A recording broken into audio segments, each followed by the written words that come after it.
I might be going crazy.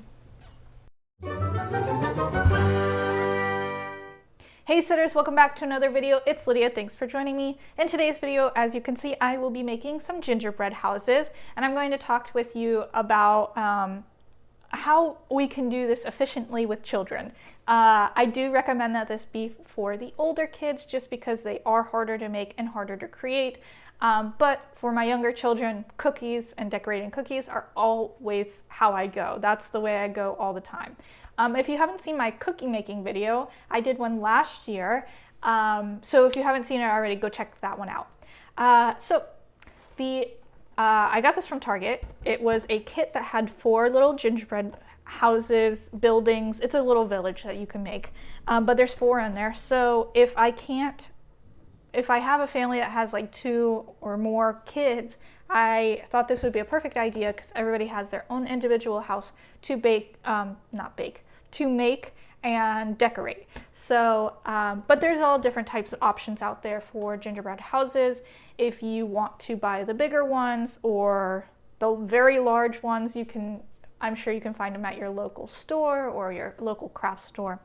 But I'm going to go ahead and dive in making a gingerbread house with you and talking about the little things that I like to do to just help my life be a little easier while they're making gingerbread houses and decorating them. So in this kit comes with 4 little buildings that you can build, which I think is awesome. All the kids get an individual building that they can decorate a little bit different, and they're not all decorating the same building. So they have 4 bases for that little buildings to sit on, the little houses, and then they come like this, and we'll get into this in a little bit. And then they come with all these decorations. So I just pour them out into a bowl like that. It comes with red icing. It comes with white icing, which is like your glue that you're going to put together the houses with. So I make sure that everybody glues their houses together before we start decorating with the white icing. That way we have enough to glue the houses together. It came with a little, I guess they're like tags for the buildings. They say like candy shop, Santa's house, bank, sweet shop, toy shop. So if the kids want to add those to their buildings to label what their building is, those are cute as well.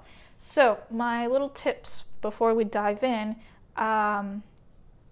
again, these are for more of my older kids, but I do like to kind of control how much they're putting on their houses if I know that they use a lot of decoration, if they spill a lot.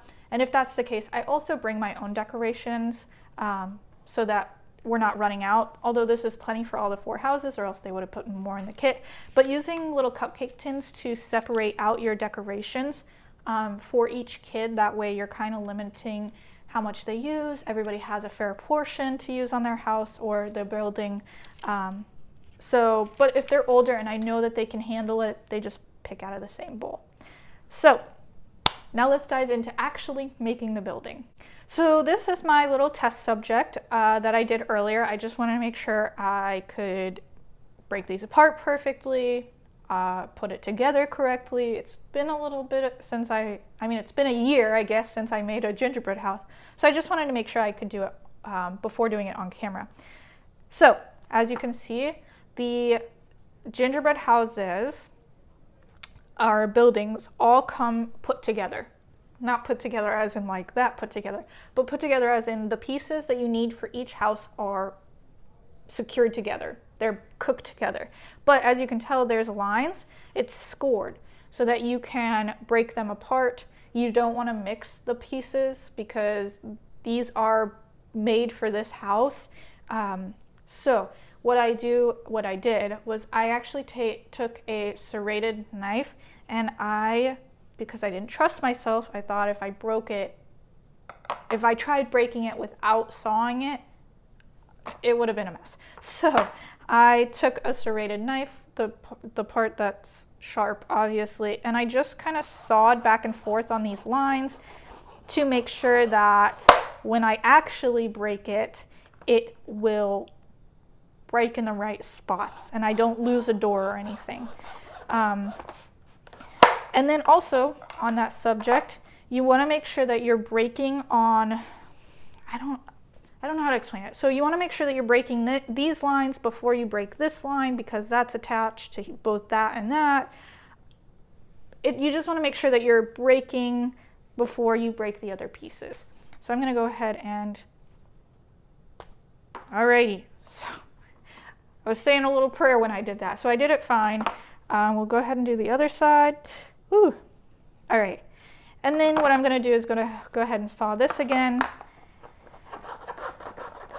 It's just a little bit, just so I know that I can break it without, I'm nervous. Woo, okay, there we go.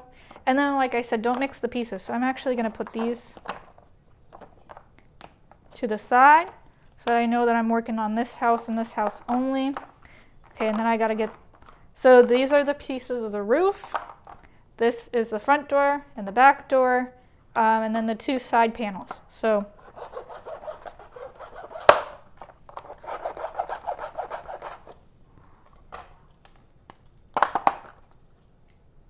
okay, alrighty.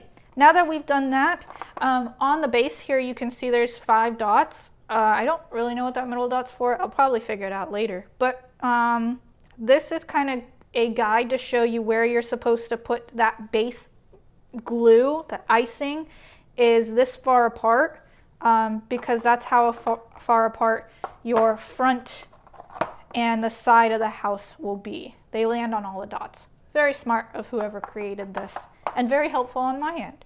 So I'm going to go ahead and do that real quick. I'm going to go ahead and put the base on, and then put the houses and the sides on, the side panels on. I would suggest, if you're going to be doing this with the kiddos, which this is why you're watching the video, hopefully, or you just want to know how to make a gingerbread house, that's fine too. But I suggest that you are in charge of the glue, and they can help hold the pieces steady.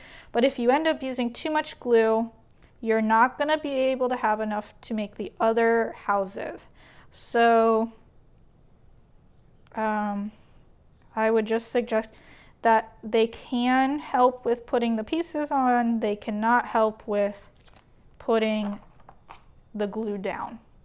So I'm going to go ahead and set those. Okay, I'm going to put the sides on it. Okay, so I just had to think there for a minute. So it doesn't go this way. It actually goes long ways, because if I try to put the roof on, we're going to have a gap. So it actually goes this way.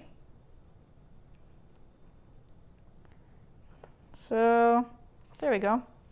Alrighty, and then I'm going to do this side the same way.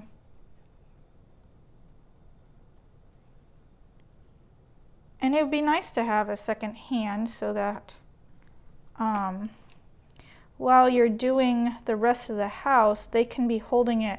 Because I'm not going to decorate it until it is kind of set in stone in the glue, just because I don't want to be pushing down on the roof or pushing on the sides while decorating it, just because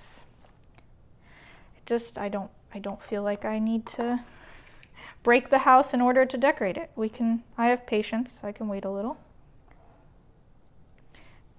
Alrighty. Now that that's together, I'll give you a view of what all the sides look like. Okay, here we are. We're put together here. I'm going to go ahead and do the roof now. And before I do the roof, I usually try to put it on to decide how much and where do I want the glue, the icing. I want the houses to be touching at the top, so that if they put any icing or gumdrops or whatever on the top of that house, it doesn't fall through, and that there's an extra security or glue here and not just on the base of the roof. So instead of putting icing on the roof, I'm going to put icing on the house so that I don't put any extra icing on that roof that I don't need to and waste the icing.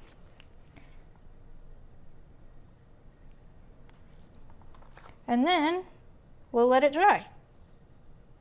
And then again, While you're in the process of making this house, make sure the kids are involved, asking them what looks right, where do they want things. Have them look at the directions, maybe read the directions to you while you're using the glue. They can hold pieces for you, and then once you're done gluing, you could have them literally sit and hold this until it's dried. So I'm gonna make sure, I'm actually gonna put a little on top. And you can explain to them too, if they're old enough, they'll understand that you don't want to waste icing and you want to make sure there is enough for everybody to get a house built. And then you can use it for decoration. So I'm going to hold this for a little bit and then I'll come back and we'll decorate together. Alrighty, now that my little building is secure, I'm going to go ahead and start decorating it. I'm going to do just like I did on this one and put some zigzags on the top. Again, you can leave this up to the kiddos to do, or you can do it yourself.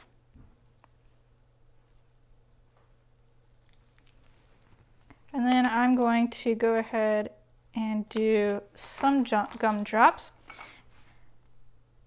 And this way, we can go ahead and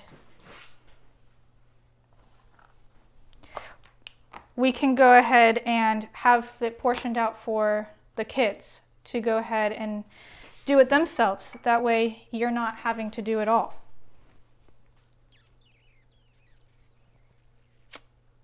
I might be going crazy.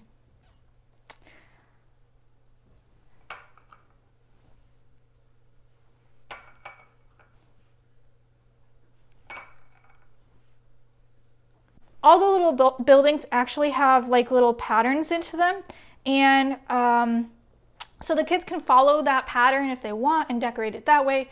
They can do it however they want. They don't have to do the pattern. So if you actually look at this roof, there is different pattern. I guess it would go this way, but there's different patterning here. If you look at this roof, there's zigzags.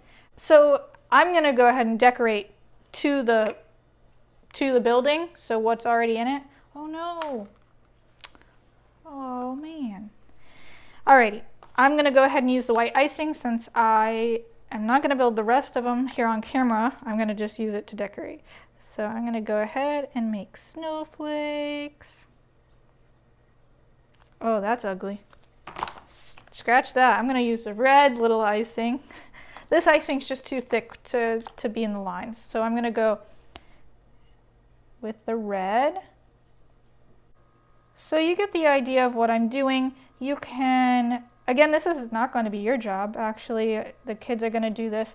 But you can, sorry, I can't think and talk.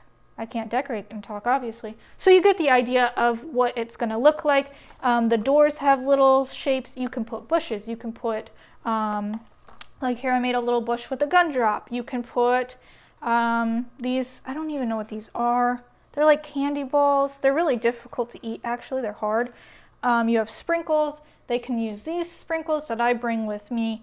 Icing, white and red. You get the idea.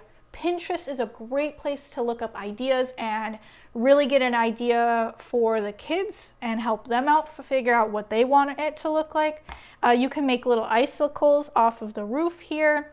There's so many things you can do with this, and you don't have to go exactly to the decorating that's already designed into it. Thank you guys so much for watching. I hope you guys have a great time building your gingerbread houses, buildings, whatever they are, with your kiddos. It's a great activity to do with the older ones, and it's a great treat to eat afterwards. Thanks so much for watching, and I'll see you in the next video.